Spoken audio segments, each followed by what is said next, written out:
Salam jumpa pemirsa, Pojok Matraman kembali hadir untuk menyajikan beragam informasi menarik yang berhasil dihimpun oleh tim redaksi kami. Bersama saya Devi Ade, inilah Pojok Matraman selengkapnya.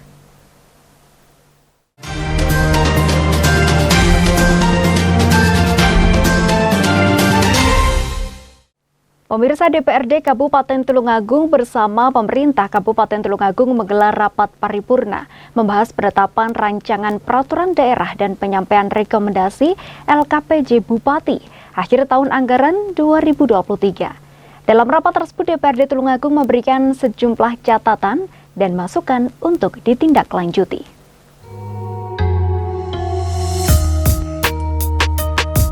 Rapat paripurna penetapan Ranperda dan penyampaian rekomendasi DPRD Tulungagung terhadap LKPJ Bupati Tulungagung akhir tahun anggaran 2023 ini digelar di Ruang Geraha Wicaksana, kantor DPRD Tulungagung pada Jumat pagi lalu.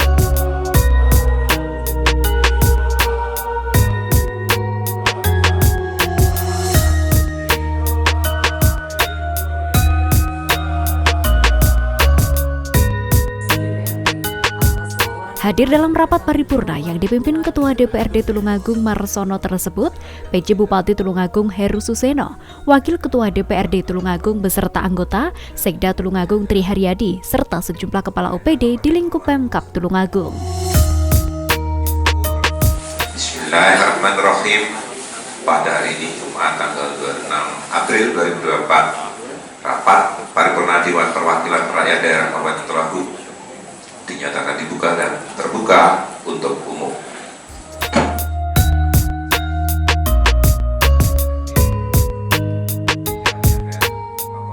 Adapun Ranperda yang disetujui penetapannya menjadi perda adalah Ranperda tentang pencabutan Perda Kabupaten Tulungagung nomor 9 tahun 2017 tentang penyelenggaraan usaha perindustrian dan perdagangan.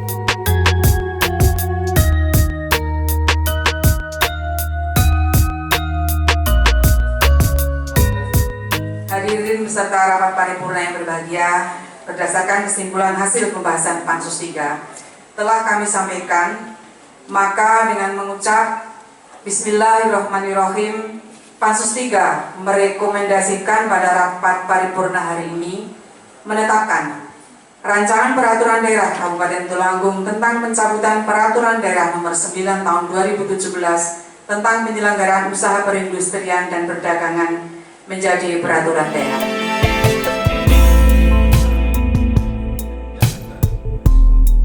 Penetapan Ranperda menjadi perda tersebut mendapat persetujuan dari semua fraksi yang ada di DPRD Tulungagung. Meski begitu, mereka juga memberikan catatan, himbauan, dan masukan. Fraksi Golkar dengan juru bicara Asrori yang mewakili semua fraksi dalam pandangan akhirnya memberikan catatan terkait pasar ikan Bandung yang tidak memiliki instalasi pengolahan limbah serta pasar campur darat yang tidak segera dibangun pasca mengalami kebakaran pada tahun 2021 lalu.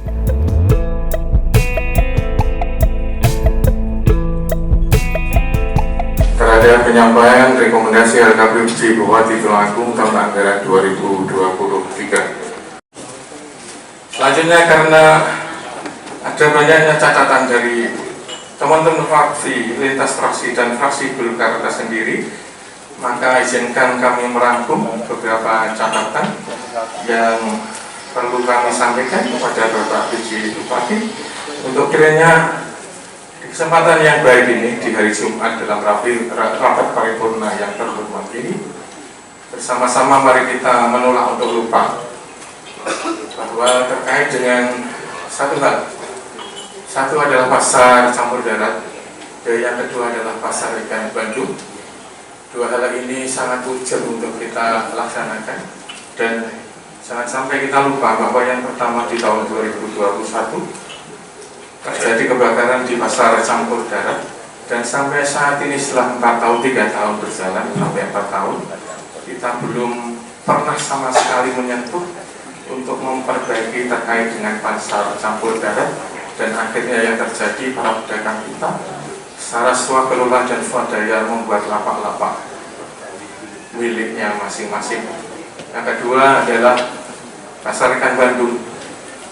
Menurut para saksi sejarah bahwa ipal yang ada di pasar ikan Bandung mulai 1913 sudah tidak berfungsi, di mana di dalamnya terdapat Masjid Jamek Kecamatan Bandung dan beberapa sekolah serta pusat pemerintahan di Kecamatan Bandung.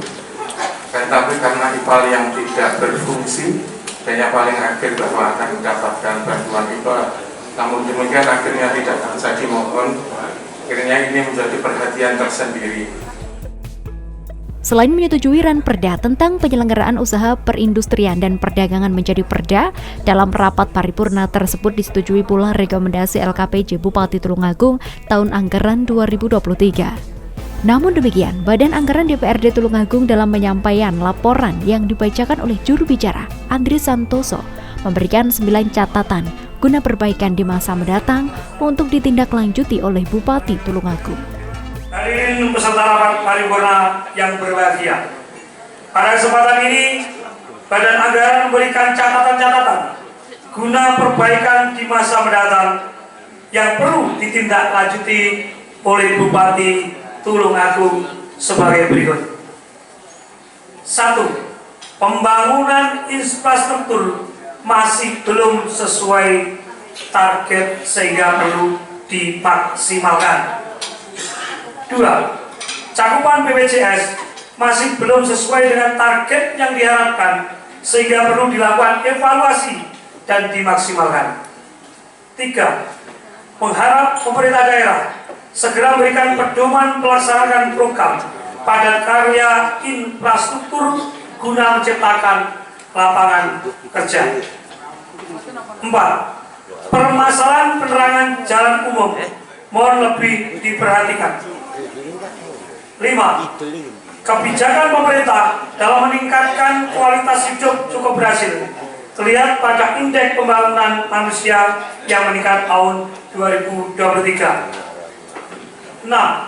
Untuk melaksanakan kegiatan pemadam kebakaran, Dinas Damkar banyak kendala, mengingat luas wilayah Tulungagung dan hanya memiliki 1 pos di wilayah kota. 7. Penanganan bencana harus dilakukan secara terintegrasi dengan membangun sistem informasi dan komunikasi terpadu serta menambah pos siaga kebakaran di wilayah rawan kebakaran. 8. Pemerintah desa pelaksanaan manajemen kacau balau sudah tidak mumpuni. Mohon kepada inspektorat untuk diintensifikasikan.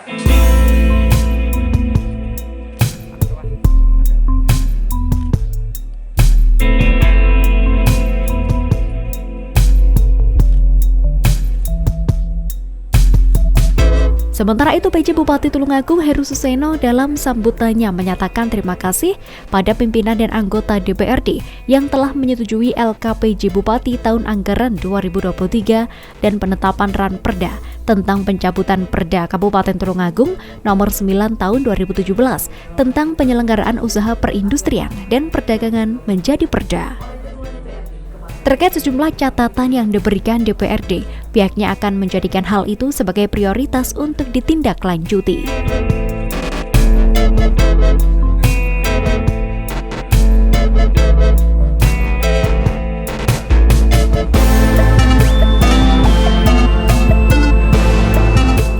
Kami selaku PJ Kepala Daerah dan juga segenap pimpinan perangkat daerah sebagai penyelenggara urusan pemerintahan daerah menyampaikan ucapan terima kasih yang sebesar-besarnya kepada yang terhormat Ketua DPRD, para Wakil Ketua, dan seluruh anggota DPRD Kabupaten Tulungagung yang telah menyusun rekomendasi berupa catatan-catatan strategis berisikan saran, masukan atau koreksi terhadap penyelenggaraan urusan pemerintahan yang menjadi kewenangan daerah pada tahun 2023.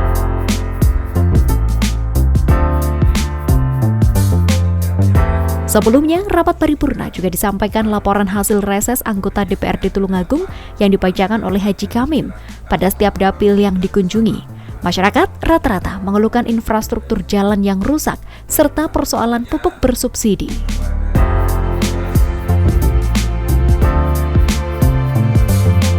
Ya, Jadi alhamdulillah yang pertama kita mengucapkan bersyukur bahwa laporan keterangan pertanggungjawaban Kepala Daerah Kabupaten Tulungagung tahun 2023 telah disetujui oleh rekan-rekan Dewan mulai dari pimpinan dan anggota, dan memang ada beberapa catatan yang menjadi perhatian kita dan itu menjadi prioritas kami untuk menyelesaikan, dan PR-nya cukup lumayan. Tentunya kami akan melakukan pembahasan dengan seluruh perangkat daerah khususnya yang menjadi tupoksi mereka. Berikutnya pencabutan tentang ranperda penyelenggaraan perindustrian dan perdagangan juga sudah disetujui dan bisa disahkan menjadi perda, ini patut kita syukuri juga. Kemudian berikutnya yang terkait dengan beberapa catatan penting terutama tentang UHC, capaian kita UHC kita masih kurang, itu menjadi perhatian dan kita akan berupaya meningkatkan pelayanan BPJS kita. Tentunya ada strategi-strategi yang kita perlu lakukan yang terkait dengan peningkatan cakupan BPJS untuk masyarakat. Kita sudah punya pola-pola sehingga nanti ada peningkatan. Kemudian berikutnya yang terkait dengan infrastruktur. Infrastruktur itu kan membutuhkan biaya yang cukup besar. Layanan kita untuk infrastruktur dasar yang berkualitas memang masih 52% itu kita ambil. Dan itu memang masih kurang, artinya kalau 52% masih ada sekitar 36% yang belum terlayani dengan baik. Ini menjadi PR kita bersama. Kemudian yang terkait dengan manajemen pemerintahan desa, saya pikir tidak semua urusan pemerintahan desa itu menjadi katanya kacau. Kalau menurut saya tidak, beberapa desa memang harus menjadi perhatian kita yang terkait dengan manajemen pemerintahan desa. Nanti akan kita diskusikan dengan yang punya tupoksi bagaimana meningkatkan kapasitas mereka terutama untuk perangkat desa yang pegang urusan keuangan desa supaya pelaksanaan mulai dari perencanaan kemudian pelaksanaan sampai memberikan kemanfaatan pada masyarakat menjadi hal yang sangat penting. Saya pikir itu. Dari Tulungagung, Agus Bondan melaporkan. Pemirsa, informasi tersebut sekaligus mengakhiri perjumpaan kita pada Pojok Mataraman edisi hari ini. Jangan lupa kunjungi akun sosial media kami di YouTube JTV Biro Kediri dan akun Instagram kami di @JTV-Kediri. Akhirnya, saya Devi Ade mewakili kerabat kerja yang bertugas mengucapkan pamit undur diri. Sampai jumpa dan salam JTV.